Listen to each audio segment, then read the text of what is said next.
Hi everyone, I'm Douglas Burberry and I'm a scholar of history in Tasmania. Now, most people are familiar with the Ross Bridge, with its elaborate carvings and the story of its construction by convicts. However, did you know that there is another stone bridge at Ross, dating from around the same period? It's smaller than the Ross Bridge, and it doesn't have the elaborate carvings that have made the Ross Bridge such a talking point. However, it's a pretty little bridge in its own right, and I think it deserves more fame than it has received. I'm talking about the bridge at the northern end of the Ross Township, the bridge which is known as the Ticky Tacky Bridge. The Ticky Tacky Bridge is situated on the road which runs north from Ross towards Launceston. In past days, this road used to be part of the Midland Highway, which is the main road from Hobart to Launceston.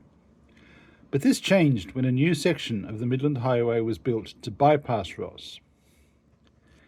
Nowadays, the road which actually crosses the Ticky Tacky Bridge no longer joins up with the highway. As you can see from this photo, you can still walk and drive across the bridge, but the road is blocked off so that it doesn't lead into the Midland Highway anymore.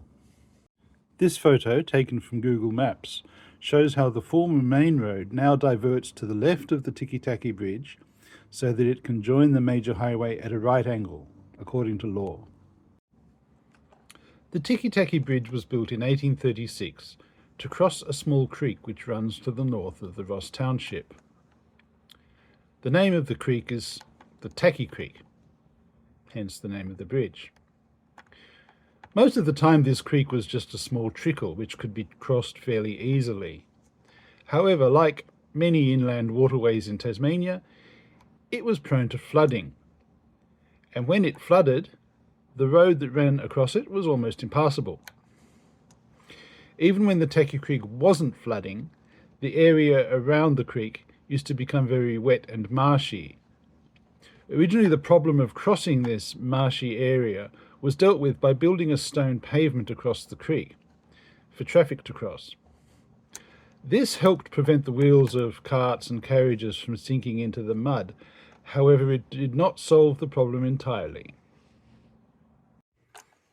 In 1835, Lieutenant Governor Arthur made a trip through the interior of the colony, and at this time he stopped off at Ross. While he was there, Benjamin Horne, a local landowner who owned the land through which the Tacky Creek ran, pointed out to him that this area had become very marshy and mentioned what a problem it was for traffic to pass through. The blue circle shows the spot where the main road crosses the Tacky Creek. Arthur agreed that it was a problem, and he promised to do something about it. He said that he would give instructions to throw a stone arch over the course of the stream. Benjamin Horne offered to help with men and materials.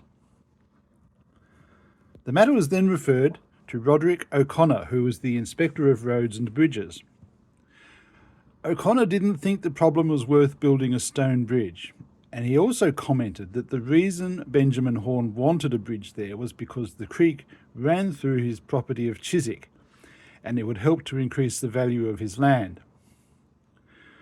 O'Connor also pointed out that he had given suggestions to Horne in the past on how the problem of the crossing could be improved, but Horne had ignored his suggestions, so that the situation became worse, until a stone bridge had become the only option left. However, in the end, O'Connor gave in, and he made his recommendation to Arthur that a stone bridge should in fact be built. However, having been somewhat outmanoeuvred in the matter, O'Connor was going to make sure that Benjamin Horne fulfilled his promise to provide men and materials to help build the bridge. Initially, a temporary wooden bridge was built across the creek in November 1835 by the convicts who were working in the public work gang at Ross under the superintendence of Captain William Turner. This wooden bridge was only meant to be temporary, and it would do the job until the convicts had finished building the main Ross Bridge. After that, they would be sent up to build a stone bridge over the Tacky Creek. About 8 months later, on the 4th of July 1836, Captain William Turner wrote to the civil engineer John Lee Archer to tell him that the Ross Bridge had been completed. When he heard the news, Benjamin Horne wasted little time. Before a week had passed, he wrote to the Colonial Secretary saying that the temporary wooden bridge across the Tacky Creek was already starting to fall to pieces because of the traffic going across it. He mentioned that he had talked with Captain Turner about the matter, and Turner had agreed that some men from the gang at Ross could be sent to do the job, and it would probably take only a few weeks to complete the stone bridge. In the meantime, Roderick O'Connor had resigned his position as Inspector of Roads and Bridges, and his duties had been taken over by Alexander Chain. On the 25th of July, 1836, Chain replied to Benjamin Horne's earlier letter to say that measures were underway to get the Tacky Creek Bridge built. Chain specifically mentioned that 4 stonemasons would be sent from the Ross gang to do the work.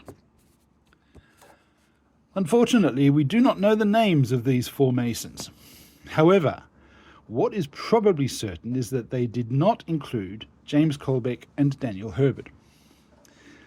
These 2 men had been the principal overseers during the construction of the Ross Bridge, and they had been promised conditional pardons once the Ross Bridge had been completed. Therefore, when it came time to build the Tacky Creek Bridge, Colbeck and Herbert were already technically free men, and so they wouldn't have been included in the number of stonemasons which Alexander Chain took from the convict gang at Ross. It appears that the Ticky Tacky Bridge was completed very quickly, because in January 1837, when Captain Turner gave a list of the tasks still to be completed at Ross, he made no mention of the Tacky Creek Bridge being one such task, thus implying that it had already been completed by then. The origin of the name Tacky, or Ticky Tacky, is unclear. In the letters referred to above, the creek is simply referred to as the creek, or the stream. The first actual reference that I have found to the name Tacky is in 1889, in a newspaper report on the construction of the railway near Ross, where the railway bridge is said to cross the Tacky Creek. And in this report, the creek's name is spelt T-A-K-I. The meaning of the word Tacky is unknown. It does mean waterfall in Japanese, but I doubt that either Japanese or waterfalls have much to do with it. Anyway, somehow the spelling of the name got changed to T-A-C-K-Y, and then the word Ticky was added to the name.